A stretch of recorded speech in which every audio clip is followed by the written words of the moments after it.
Nipsey Hussle's big brother Samiel, also known as Blacc Sam, recently spoke to the LA Times via phone regarding his brother's murder. Sam is not only Nipsey's brother, but also his business partner. Hey, bro, man.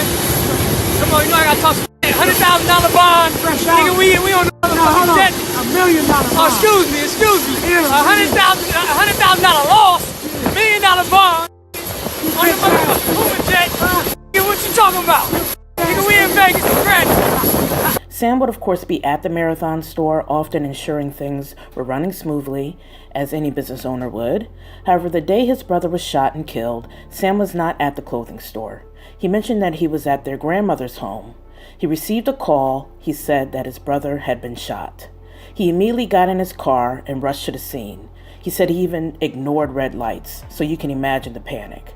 Once he arrived at the parking lot of the Marathon Clothing, just minutes after receiving the call and before paramedics arrived, he unfortunately saw his brother on the ground drenched in blood. He gets on the phone with the 911 operators, who then directed him on how to administer CPR, which he did until the paramedics arrived.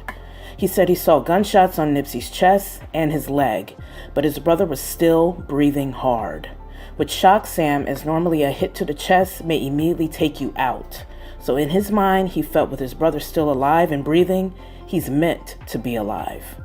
Once paramedics arrived, they inserted a tube down Nipsey's throat, stuck an IV in his arm, and then lifted him off the pavement onto a stretcher. There were of course screams as a crowd formed around Nipsey. Once Nipsey was on the stretcher, that is when his brother noticed a bullet had pierced the back of Nipsey's head.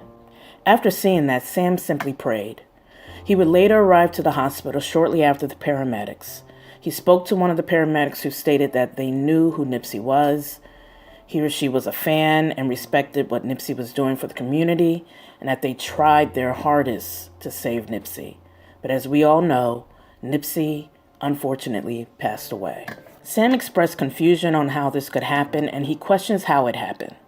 Sam mentioned that he didn't know who to trust at the moment, as his brother's death felt like an execution.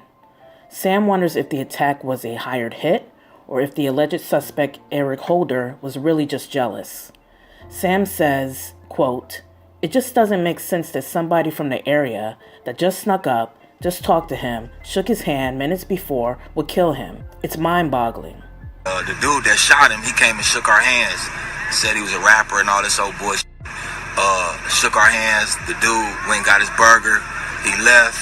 When he left, I went and took my food in. As soon as I took my food inside the building, the dude came back around the building busting. So I might have left Nipsey's side maybe 3 seconds. I left him maybe approximately about 3 seconds that I had left Nipsey, and the dude came and shot him. Well, we will hopefully soon learn the facts via witnesses, and maybe even hear from the other 2 individuals who were shot along with Nipsey, who both survived. So much has happened in that parking lot. Nipsey and his brother did a documentary speaking on the parking lot and how they used to hustle on the parking lot, in front of the parking lot, even by the curb on the parking lot. Nipsey even admitted there were tons of fights on this parking lot, too many to count, he said, and even some shootings. How many fights I done had in this parking lot, I can't count, man. How many fights Fats had, my brother had, we can't count. So, you know, if you look where Ant's standing right there, that's where my brother was standing, you know, and if you look where,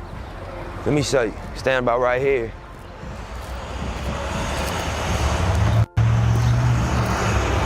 You know, this is where the police was busting from. And police is trained shooters, police don't miss. And you know, he busting like this in a full clip. And he didn't hit my brother at all. So this lot means a lot to me, means a lot to Nip. You know, and stood tall in this lot, and opened up businesses, and fought, and got shot at. So many have wondered, why would Nipsey feel so comfortable as to sporadically show up to his place of business, or even just that parking lot, without some security? Originally, we had this location right here. It was called Slauson T. Been in this parking lot for years, nigga, you feel me? Before we had the shop and all that. Niggas should be right here out the trunk, doing what we do, getting our little money, you know what I'm saying? Scraping up our little ends. To you know what I'm saying, each next level. Now we got the shop going, we got the deal popping. My brother had, you know, caught a case, went down for a few years. So we ended up losing this space. When he came home, you know, he did like 3 years with 80%. And when he came home, you know, he had a little money saved up. I had a couple dollars when he touched down. We put our bread together. And the first thing he said is, I want to get this spot again. Just like, man, what do we do? Everything's gone. You know, we keep taking a loss. Look up, across the street. It's high-speed tax service right now. That was the first loss in T's. Right when we look up across the street, there's a big-ass for lease sign. That was it right there. That's what we had to do. That was God telling us that's what we need to do. We need to be in that lot. We need to pay some rent. Stop getting harassed by these police. And at first, I'm like, man, you know, we got so much going on with the music. Do you want to be right here? And he like, you know, it's important that we, you know, keep what we had going, and also, you know, execute what we started, finish what we started. I would have to imagine when someone becomes famous or popular, they have to understand or accept that their daily routines may have to change. Even though majority of people will love you, once you become famous, your haters multiply. Even people you once knew can become a hater. Even someone who thinks they love you, an obsessive fan, can become violent with you. But Sam said Nip remains sporadic. He said Nip gonna pull up and hop up out of the Jordan Downs projects, Nickerson Gardens, in any hood in LA, solo with $150,000 of jewelry on his neck and no security. That's why the people loved him. But despite this being Nip's nature to move freely, Sam did worry for his brother's safety. And sadly, Sam's fears came true. If there is any light in this story, it appears Sam will focus on preserving his brother's legacy. I'm really hoping they keep the store open on that block, in that parking lot, even create a memorial for Nipsey and continue with plans to buy back the block. That is their home, and that was Nip's dream. His spirit will live on, so should his plan. You know, it was a higher purpose, I believe, for what we're doing over here. It wasn't to get in trouble with the police. It wasn't to be a menace to the area. It wasn't to, you know, continue a tradition of self-destruction. It was to build.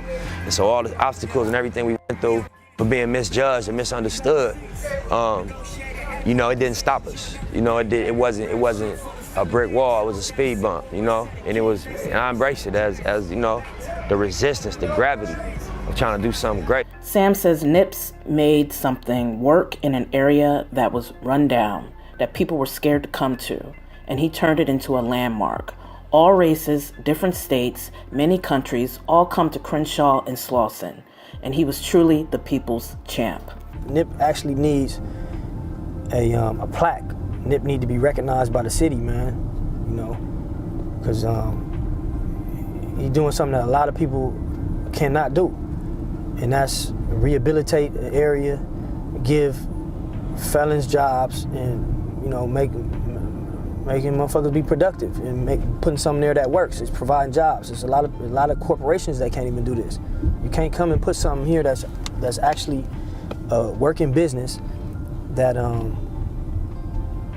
is taking people that's out of prison, you know, felons, whatever else you want to say, and having them be productive.